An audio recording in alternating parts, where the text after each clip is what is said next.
Professor Koskenniemi, over the last few years I've interviewed several Cambridge scholars for the Eminent Scholars Archive, and by definition these have all been emeritus academics. To link the project with current faculty activities, we've included a section on the Goodhart Visiting Professor. We'd planned to expand this section to include interviews, but for practical reasons, to date we've only listed the various incumbents, and you are our first interviewee. I hope you will agree to be interviewed again at the end of your sojourn, where perhaps you could give a retrospective view of your time here. The audio and transcripts, along with a photograph or two, will appear in the Eminent Scholars website, and as the years pass, we hope to build this into a permanent record of the Goodhart Professors and their individual perspectives on their time here.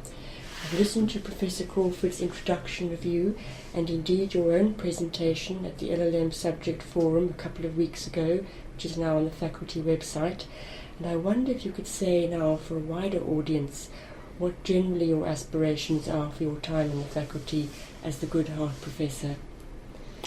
Well, I suppose it's clear that the most important aspiration is to be able to conduct the research which I came here to conduct, which is historical research. The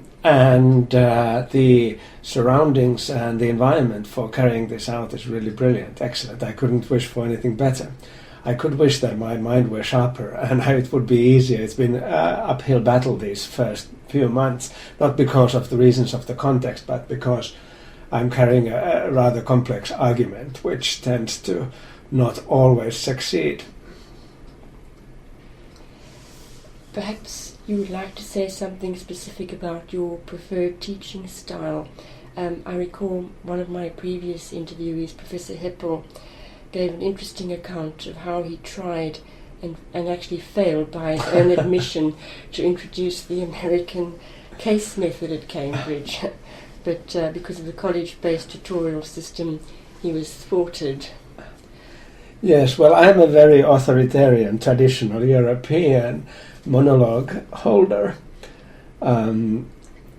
So at least at the outset, because I have such a specific approach to international, I find that I have to get this through first. And if we start conversation at the beginning, then I never get my own message come across. So this means that I do, during these double lectures that I always give here in Cambridge as well as in other places, I tend to do the talking until the last lectures, when then the message has come across and we can look at the message from the outside and have a conversation on it. But up till that moment, I talk and the students are silent. Now I try to talk in an entertaining way, and I walk around in the class and wave my hands a lot and sometimes lose myself in anecdotes or stories. And I hope that takes something away from the experience of passivity that I impose on the students. I noticed that in your Festschrift, your colleagues made a special mention of how much at home you are in not only Helsinki, obviously, but Paris, New York, and Cambridge. And I wondered, why Cambridge? Well, in Britain, Cambridge is the best place for an international lawyer, and my association with James Crawford as well as others has been long-standing. And so I, of course, Eli Lauterpacht and Sir Robert Jennings as well. So that's the reason. I don't really... So I do go to London every now and then, but I don't like London as a city. Right. So in comparison to Paris and New York, maybe it's just that I haven't been there long enough. But although I have good friends and colleagues in London, I've never really wanted to stay there for longer periods. And so for me, Britain, for good or for bad, is Oxbridge, really. So I did a 1 year's postgraduate degree in Oxford 20 years ago, so I know that town pretty well. But to me, Cambridge, because of the strength of the international law tradition here, is the more important one. Very interesting, thank you. Professor Koskenniemi, seeing as I have such an eminent international lawyer in my sights, And because so many of Cambridge's eminent scholars over the years have been international lawyers, I'm thinking of Professors McNair, the Lauterpachts, Jennings, Boward, Crawford, etc., I must ask you just some aspects of this topic. Coming to the Lauterpachts, as you know, I've interviewed Sir Eli, and I know that Sir Hersch in particular is someone who seems to have fascinated you. Could you take a retrospective look at his contributions to the development of the subject and say how you think his ideas, his notions and perhaps his principles have stood the test of half a century or not, as the case may be? Yes, well, that is the question that I pose myself every day, and I suppose my, to date, 5 essays on him that I've written all ask that question. And there is no easy way to respond.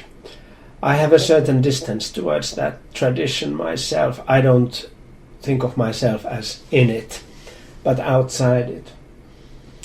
And I'm divided in my assessment of it. In my Corley lecture at the London School of Economics last year, I think I went as far as I am able to go now in order to give a definite assessment. And there I said, this is printed in the Modern Law Review, and there I said that the project which he had together with McNair, I think McNair was a very important figure here, but the project they had was to try to establish international law as a serious professional technical discipline at British universities, in the British academia in general, as well as in the Foreign Office. And in order to carry that project out, one needed to do a number of things which they were amazingly successful in doing, such as having a repertoire of cases. This is the International Law Reports, or the Annual Digest as it started out. Then having the British Yearbook of International Law as a platform on which colleagues can comment on the cases. And once you have those two things, then the third thing would be to have a manual with foreign ministries. Now this would be Oppenheim's International Law, which Lauterpacht then took on and edited in a way that I'm sure Oppenheim wouldn't have always agreed. But this then became by far the most important manual for diplomats in foreign offices. And so through that feat, and a number of other things in which I've gone in detail in these various essays on him, they were able, in the course of the late 20s and 30s, to really establish international law. It started to look like any other business of law, tax law, contracts, etc. And so that was a great achievement. On the other hand, I think this technical approach to the discipline also undermines some of it. I don't think it suits the ethos of the discipline to become as technical and to be, in those terms, comparable to other parts of the law, so that when the discrepancy between the technical aspirations of lawyers and the international political world, which is fluid and contradictory and incoherent and not easily amenable to being articulated in terms of legal concepts and categories. When that discrepancy becomes obvious, then it fires back on the technical project to begin with. So I suppose in the 60s, as you know, I've written this history of international law from 1870 to 1960, in which I made the provocative argument that international law began in 1873 and ended around 1960. So what I wanted to say there was that this kind of an approach at around 1960, at around Hersch Lauterpacht's death, had carried its day, that it had done what could be done in that way, and it had to be reimagined. And I think that process of reimagining is still going on. We can't. So I suppose to summarize, in the time when Hersch Lauterpacht worked and had influence, he was to me by far the most important single person in the discipline, and he has to be looked at from that perspective. But the thing which he did can no longer be done. We have to think of this in a different way. Fascinating. Also on Sir Hersch, one of the aspects that I find so impressive about his career is the almost miraculous manner that he made the transition from an activist in Vienna in the 20s to the somewhat staid English milieu of the LSE in Cambridge in such a short space of time. Do you have any ideas on how he might have managed this? Well, I suppose Eli has a more adequate picture of this. I think it was difficult, and it was difficult for various reasons. The cultural environment was completely different. They had no money when they came here. Hersch's legal education was anything but a British legal education. McNair had great problems at the beginning to try to turn Hersch's head so that he could be a plausible lawyer in the British context. But he succeeded. And so at the outset, I think the family, Rachel and Hersch, both felt that it was really an uphill battle. It was hard going. But then in the space of, as you say, a relatively few number of years, then they succeeded, and he was able to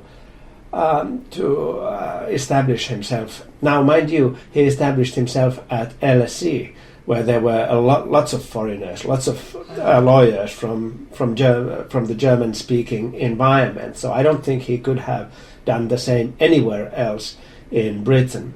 And when he was then appointed, so McNair was first appointed as Goodhart Professor here in Cambridge, but then took on as Vice Chancellor the University of Liverpool. And when McNair left Cambridge, he left in the certain knowledge that he would be followed by his good friend Hersch Lauterpacht. Now, it didn't transpire that easily, and there was some opposition towards Hersch. I went to see the minutes of the board, the small board that was set up, and although the candidates who showed up, if I remember, there were only 4 or 5, or 3 or 4, I think. It was obvious that Hersch was completely in a different category. It wasn't obvious to these people, so they had to. In the first meeting, it was inconclusive, and they had to postpone for several months until they got to what to any outsider was an obvious result. So I deduce, but I don't have any more evidence, that there was some opposition that I believe related to his background. Now, maybe it's because it was a German background, maybe there was anti-Semitism too. I don't know. Very interesting. On broader issues, international law has to grapple with very different problems, as you've intimated today, than those with which it was confronted when the UN was established and the modern era of international law set up. Do you think, Professor Koskenniemi, that it can cope, or do you think it needs a radical overhaul and new values and norms established? I know you've written extensively on this, your book, for example, From Apology to Utopia, and I very luckily had the chance to read your article, your 2007 article in the Modern Law Review. Is it possible to give your views in a nutshell? Yes, I think there are 3 things I would like to say in a nutshell, in general terms. One is that I think diplomatic law, the law of the United Nations, the law through which public states interact with each other, will always have a marginal role in politics. For better or for worse. It will be there because diplomats, foreign offices, the public realm of states need to interact in these various ways, so one needs treaties, etc. But I don't think that this will bring us perpetual peace or any of those big objectives that thinkers on international relations and international law have often wanted to relate to this practice. So my first thing is to say, well, I think we need this kind of a practice where our diplomats come together, international organizations, treaties, customary law, the International Court of Justice. The second thing I want to say is that for a number of years now, well, maybe one could say 20 years, the old law, public international law, has been undergoing what international lawyers now call the process of fragmentation, that it's become more and more technical, so that, for instance, in the United States, in many law schools, there are no longer courses on public international law. There are courses on international human rights law, international environmental law, international business transactions, law and globalization, etc. And all of these disciplines are, by their nature, much more technical, much more specialized. And their specialization also often carries a particular political bias or a political ethos, so that if you see a group of trade lawyers, you by and large know what parties they vote, and they will not be the same parties that if you see a group of environmental lawyers will vote to. So I think this is quite natural, but it's somewhat worrying, and something should be done about it. I don't think that. For me, it seems that it's both professionally negative as well as a small personal tragedy for lawyers to incarcerate themselves within these small worlds of, say, international investments law or international energy law, and one does only that. And this also, one internalizes the bias of the profession and becomes unable to have a broad view and a broad critical view on one's own activities. So this is the second thing I want to see. I call this managerialism. And so if one links point 1 and point 2 together, I think that the space left open by public international law is being occupied by managerialism. And then I have the third point, which is now what I would want to do, what I would wish, what kind of a contribution there would be. So my sense is that the international public realm has to be reimagined as a democratic realm of decision-making in the conditions of transparency, accountability, and justice. Now, I realize that these words are problematic and much work has to be done in order to reform them into concrete institutional projects. But in order to have a counterweight to the managerialism, which, as I say, is now invading the spaces of the public, there should be a wider political awareness of the need of openly political debate, and this, in a sense, is to take on the old ideological Kantian, the old ethos, maybe Lauterpacht or Grosch's ethos, and to rephrase it in some modern terms, to think that it's possible to have an international public realm in which people with political preferences come together and try to direct the allocation of resources in this world in a fashion that's more acceptable than now. This point relies on a fundamental commitment to the idea that the world is terribly unjust and that it cannot continue as it has. If one doesn't have that feeling, then none of this makes any sense. Well, that's fascinating. It reminds me of one of the very quotable quotes in your 2007 piece, where you say that the fate of international law is to re-establish hope for the human species. And you also say that, to quote, "I often think of international law as a kind of secular faith." Yes. I realize that I open myself to various criticisms and attacks when I say that, but managerialism, that is to say, what I find problematic in the profession now, assumes that everything can be put in technical words and justifications, that there's always a reasonable, and there always has to be a reasonable justification or a reasonable reason, let me put it this way, for what it is that we've done, and an instrumental view of what should be done. Now, I think that attitude is part of the problem, because the more one looks for technical reasons, the more one will find technical objections to those reasons, and the more cynical one tends to become about this process as a whole. I think we have lost in becoming technical, we have lost the sense that politics really is an awareness of the unfoundedness of the ultimate choices that we have.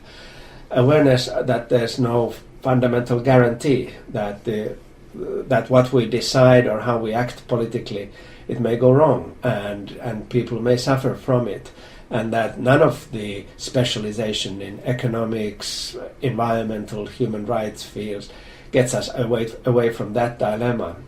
I want to say this perhaps might, consciousness of this fact might perhaps enhance the responsibility of individual actors and their sense of the need of coming together and forming a community in which we can support each other in the way in which I think people of religious faith once upon a time wanted to come together and establish. So I'm not looking for for monasteries, far from that, but some sort of openly political communication about what should be done with the world, instead of a technical communication that looks for short-time costs and benefits.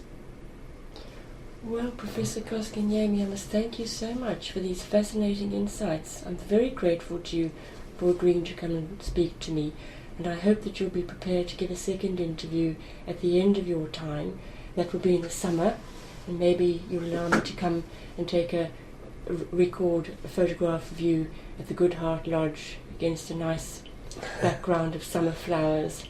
Oh, I do hope so, and perhaps at that point I can also have a discourse on my experiences here in Cambridge and my interaction with colleagues. I have already been meeting quite a number of them, and I look forward to meeting more. I do hope so. Thank you so much. Thank you.